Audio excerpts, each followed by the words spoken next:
Salut à tous, merci de rejoindre Africanité, le magazine Culture et Société de TV5 Monde pour aborder ce mois-ci le thème de l'héritage de Cheikh Anta Diop. Le grand savant sénégalais au menu encore dans cette émission. Grâce à vous, Lise-Laure Etia, zoom sur l'actualité culturelle cinématographique. Également, vous retrouvez professeur Yoporeka dans quelques instants, mais parler justement de la diffusion de ces idées qui sont entre autres portés par les artistes qui ventilent à travers les afrodescendants, à travers leurs œuvres, une vision révolutionnaire à l'époque. Je propose de découvrir notamment à travers un clip vidéo les schèmes de cette pensée.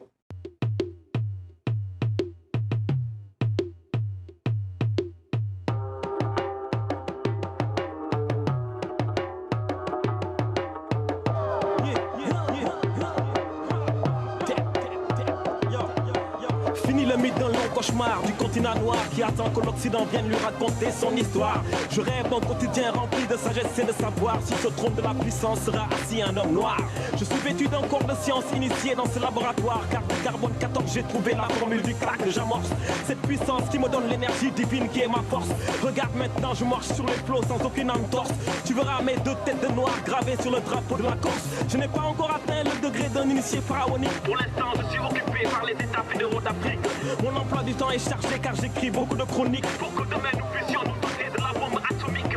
En dehors de la fierté noire et de tous ses aspects anatomiques, je m'inspire de celui qui a décrypté les écritures canoniques. Et par ma plume habile, je dois créer un champ électromagnétique. Laissez-moi vous percer les merveilles de notre histoire glorifique. Celles qui ont fait naître les formules et les symboles mathématiques. Celles qui ont propulsé la poésie jusqu'aux vibrations cosmiques. C'est moi Nigamas, mon vrai prénom Massamba. Le même que tu retrouves au Congo Brazza. Dès que je porte le brassard, mon ligne au départ. Ce n'est donc pas un hasard que nous nous retrouvons sur le même boulevard. Appelle-moi le dompteur de léopard, le décorateur des arts, ou même le Kémit superstar.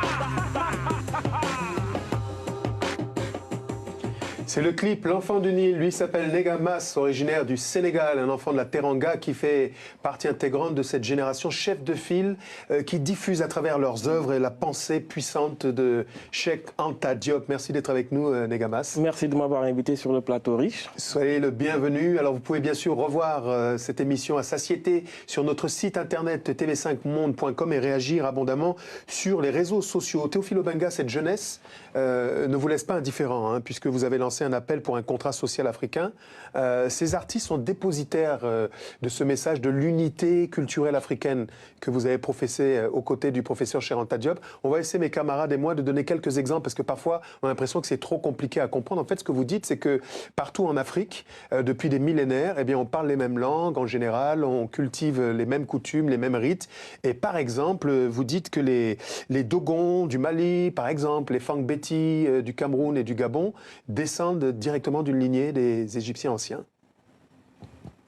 Oui, il y a beaucoup de filiations entre n'importe quel peuple, ou tribu, ou ethnie, comme vous voulez, n'importe quel peuple africain, noir, aujourd'hui, a des liens culturels, linguistiques, etc., avec la vallée du Nil, avec le Soudan ancien, Kouch, Napata, Meroé, et avec la vallée du Nil pharaonique.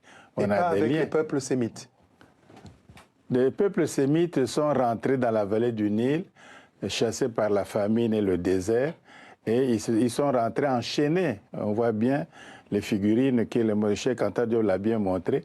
Ils sont rentrés pas en tant qu'hommes libres, ils ne sont pas responsables de la civilisation. Leur berceau culturel, c'est le sud de l'Irak aujourd'hui, en Mésopotamie. Et ça, c'est leur berceau. Ils ont fait la civilisation babylonienne, akkadienne, etc. Ils ont écrit sur de l'argile et non sur la pierre. Et puis cette écriture cunéiforme n'a donné aucun descendant dans le temps. Donc c'est une civilisation qui a eu sa gloire, qui a eu son importance dans l'évolution de l'humanité, mais elle est due au peuple sémite. On ne revendique pas ça. Et justement, en parlant toujours de ces populations négro-africaines, je parle sous votre contrôle, vous dites par exemple que dans l'égyptien ancien, on dit « ya » pour dire « viens ». Dans ma langue, le Bakakao, Cameroun, on dit « ya ». Et dans le Douala aussi, on dit dans ma langue aussi. Oui, dans ma langue aussi, le Mboshi, on dit « ya ». Et d'ailleurs, dans le Mboshi, le coup, c'est un peu comme dans ma langue, on dit « king ». Et dans le Mboshi... On dit « kingi ». c'est la même chose. Ou le pied écho, vous êtes... Oui, en Makaka, on dit Oko. Oui, nous dit écho, etc. Et c'est la même chose, c'est la même langue. Ça, c'est la langue bantou. La parenté est encore évidente. Mais nous sommes aussi parentés avec les langues du Niger, du fleuve Niger. Par exemple, avec les Akans, les Yoruba, etc. Quand il dit surtout la mort, on ne peut pas emprunter un mot par pauvreté comme le mot mort. Il est naturel dans une langue. On dit il coule, les coups, partout, dans toute l'Afrique. Alors, Nigama, les œuvres de Cheikh Anta Diop aujourd'hui, de la vie de tous, ne sont pas assez enseignées. Vous, dans quelles circonstances vous avez découvert Cheikh Anta Diop? En fait, moi, je suis issu d'une famille où mon grand-père était déjà un ami proche de Cheikh Anta. Et donc, bon, moi, j'étais très jeune à l'époque. Bon, j'étais pas tout à fait à Dakar. Mais à l'époque, lorsque j'étais entouré de cette famille, on parlait beaucoup de la pensée de Cheikh Anta Diop. Et donc, ça se discutait entre les oncles, entre les tantes, intellectuels surtout, parce que dans ma famille, il y a beaucoup de gens qui ont un niveau supérieur assez élevé. Et donc, ça se discutait autour de ses œuvres, autour de sa pensée. Et à chaque fois, j'entendais des petites briques par-ci, par-là. Mais les œuvres de Cheikh Anta Diop, on ne les étudie pas à l'école. Donc jusqu'à présent, je ne pense pas qu'il soit enseigné au Sénégal. Et donc c'est au fur et à mesure que j'avais les influences un peu révolutionnaires pour l'Afrique, redonner une image positive de l'Afrique, que je me suis mis à travailler sur ces œuvres. Et donc, en lisant ces œuvres que j'ai compris que justement qu'on avait une mission à accomplir. Et c'est ainsi qu'on voit dans vos œuvres que vous êtes vraiment fer de lance de cette génération qui revendique cette filiation avec ses positions. Tout à fait. Alors, tout à fait. Professeur, comment rendre accessible cette œuvre de Cheikh Anta Diop? Il disait à l'instant qu'elle n'est pas enseignée au Sénégal, mais pas seulement dans la plupart des pays africains. Comment la rendre accessible, cette œuvre qui est riche et parfois complexe? Il faut la diffuser, la faire connaître, parce que moi j'étais étudiant, j'ai grandi au Burkina, à Ouaga, donc juste à côté, et je n'avais jamais entendu parler de Cheikh Anta Diop, ni de ce qu'il avait fait, et je l'ai découvert grâce à Théophile Obenga ici, présent, en 1986, lors d'un colloque que le président Sankara avait convoqué pour organiser ce qu'il appelait l'Institut des peuples noirs. C'est la première fois qu'on avait entendu dire qu'il y avait une philosophie en Afrique, que les Africains philosophaient, parce qu'un texte de l'Égypte ancienne avait été lu par Obenga et nous avions réagi en disant oui, c'est de la philosophie, ça ressemble à du Aristote, ça ressemble à du Heidegger. Maintenant, comment faire pour que les générations qui montent gagnent du temps par rapport à notre errance à nous? Il faut mettre les œuvres de Cheikh Anta Diop dans les programmes, mais on ne peut pas le faire de la même façon dans les petites classes, par exemple dans les classes du primaire ou au collège, qu'on le fait à l'université. C'est le cas dans le bloc anglo-saxon où c'est l'occasion peut-être de rendre hommage à des personnalités telles que Molefi Assanté qui ont inventé les African Studies, ou dans les universités on étudie cette égyptologie. Ce qu'on fait dans les universités, c'est très bien. Et je trouve que ce n'est pas assez encore dans les universités africaines. Mais il faudrait commencer au bas âge, c'est-à-dire dans les écoles élémentaires. Mais alors justement, dans les collèges. Vous me tendez une bonne perche parce que là j'ai deux livres de Kam Kama, qui est un petit éditeur qui vit à Paris. Mais je peux vous aider quand même. Voilà, alors ça c'est pour les ça c'est pour les tout petits. Alors ça s'appelle Cheikh Anta Diop et là c'est Cheikh Anta le pharaon. Et donc c'est très instructif pour les petits et il dit que selon lui, il dit c'est très bizarre parce que tous ceux qui écrivent des livres sur Cheikh Anta Diop, il dit ils ne vendent pas assez de livres. Negamas disait tout à l'heure qu'il a été influencé par son cercle familial. Est-ce que justement il ne faut pas commencer par là? Par les tout petits. Il faut commencer par là, par les tout petits, en faisant des livres pour enfants, des bandes dessinées, mais il faut aussi que ça entre dans les programmes d'enseignement. C'est-à-dire que les élèves à l'école élémentaire apprennent quelque chose de l'histoire de l'Afrique et automatiquement, ils découvriront les œuvres de Cheikh Anta Diop. Qu'en sixième, par exemple, en France, ici, la première leçon en histoire, en sixième, c'est l'Égypte ancienne. Ce n'est pas le cas dans la plupart de nos pays d'Afrique. Alors, donc, on l'a dit tout à l'heure, cette thèse a reçu beaucoup de résistance, professeur Obenga. Aujourd'hui, de dire que l'Égypte antique a une filiation directe avec les peuples négro-africains, c'est encore contesté. On conteste aussi la rigueur scientifique avec laquelle les démonstrations ont été faites par le professeur Cheikh Anta Diop. En science, il y a quand même des méthodes. Ceux qui contestent doivent exposer leurs méthodes. Je conteste, voici la méthode. ils doivent aussi trouver des points précis de contestation. Ce n'est pas la généralité. Il faut un point précis qu'on conteste, qu'on réfute avec d'autres arguments. Parce que ça fait avancer aussi. On ne refuse pas la contradiction. Elle fait avancer le débat, mais pourvu qu'elle soit constructive.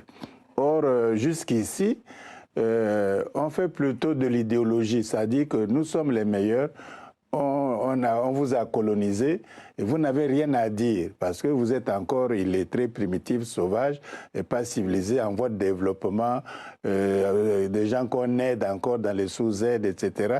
Vous attendez des partenaires pour vous développer, donc vous n'avez aucun droit. Vous n'avez aucun droit humain, même de connaître votre histoire. C'est ça. Il n'y a pas d'argument.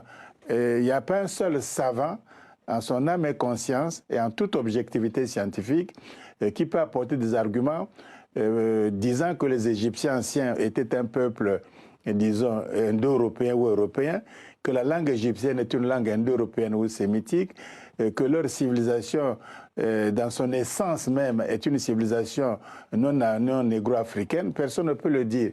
On refuse simplement parce que nous sommes faibles. Le jour où l'Afrique sera forte, économiquement, intellectuellement, militairement, et assurer sa propre sécurité, ce débat va s'éliminer de lui-même.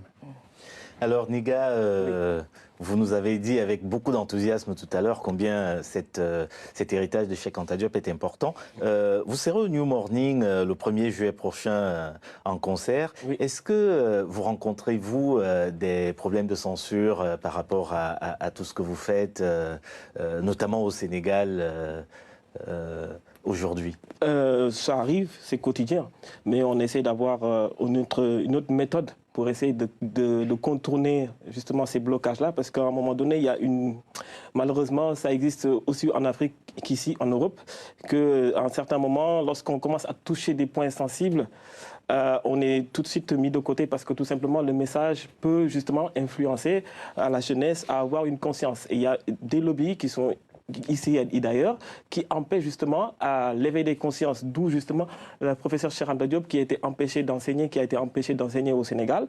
Et c'est la même continuité qu'on retrouve dans le milieu artistique et que malheureusement, on préfère promouvoir certains qui appellent au déhanchement des femmes, à la débauche, à la dénaturalisation de nos propres valeurs, que de mettre en avant justement ceux qui mettent de la science dans la musique. Je pense que ça ne laisse pas insensible l'intellectuel qui est face à nous, qui viendra d'ailleurs à votre concert. Je viens de voir Clinet. Le mot de la fin pour vous sur ce qu'il faudrait faire pour que ces idées, cette vision soient diffusées au maximum et impactent les afrodescendants et la jeunesse en particulier. Comme je l'ai dit, nous sommes tous sollicités pour ça. J'ai parlé de la nécessité de changer les programmes scolaires, de réformer les programmes scolaires afin d'injecter la pensée de Cheikh Anta Diop et de revenir sur l'histoire africaine. C'est ça qu'on appelle la restauration de la conscience historique. Nous savons que ce qui nous arrive s'est produit dans un contexte géopolitique où l'Afrique a perdu la main pendant 5 voire 6 siècles. Et donc, il n'était plus possible, en arrivant au 19e siècle, de rattacher la civilisation de l'Égypte ancienne à un peuple vaincu comme le peuple africain. Donc, toutes ces contestations et tout ce dont nous sommes en train de parler s'explique par ce contexte-là. Et il faut aller le trouver dans les livres. Il faut aller le trouver dans les livres. Et il faut justement, grâce à la connaissance et grâce au savoir, grâce à la maîtrise de la science, renverser cette situation. Et ça ne peut se faire que par ce biais-là. Et c'est la leçon de Cheikh Anta Diop. Armez-vous de science jusqu'aux dents. Jusqu'aux dents. Ceux qui contestent, moi, je ne réponds plus. Parce que lorsque je me suis rendu 2 fois en Égypte, donc j'étais à la source, les gens, ils sont d'accord. Comme quoi que les anciens, ceux qui ont fait cette civilisation, étaient noirs. Donc dès lors où à la source, les gens sont d'accord, il n'y a plus de discussion. Niga Mas, à découvrir sur scène au New Morning. Rendez-vous le 1er juillet prochain. Merci à vous, professeur. Bon retour au Bercail. Je vous invite à présent à un tour d'horizon d'actualité de ces dernières semaines. C'est ici et chez nous, le ZAP Africanité.